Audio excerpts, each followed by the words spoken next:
landslide number 5 from the city of San Pedro.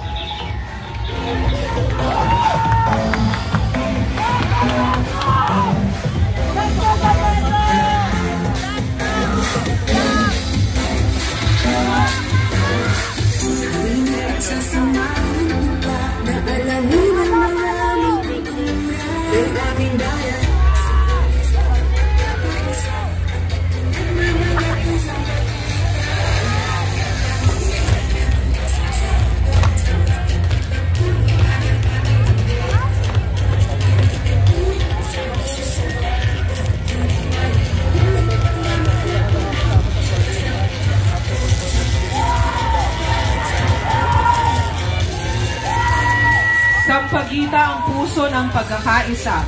Kilala ang bayan ng San Pedro bilang Sampaguita Capital of the Philippines.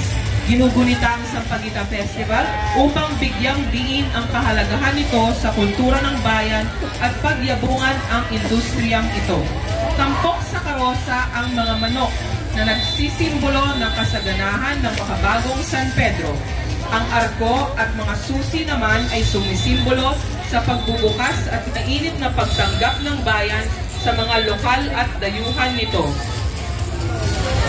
Tampok rin dito ang mga babae na may hawak ng pansit masyang, lugaw ng bonete at tinapay ng Universal Bakery, mga pamosong pagkain na ipinagmamalaki ng bayan ng San Pedro.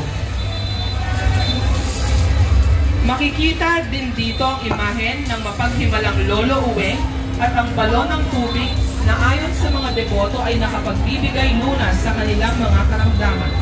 Sa tuktok nito ay makikita din ang krus ng San Pedro Tunasan na nagsilbing kanlungan, ligaya at lakas ng mga San Pedrense, lalo na sa panahong na may pandemya.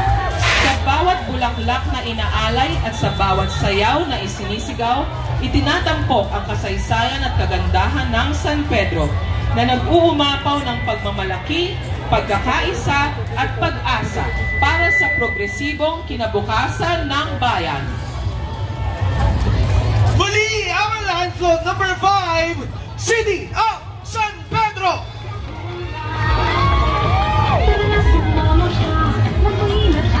Walang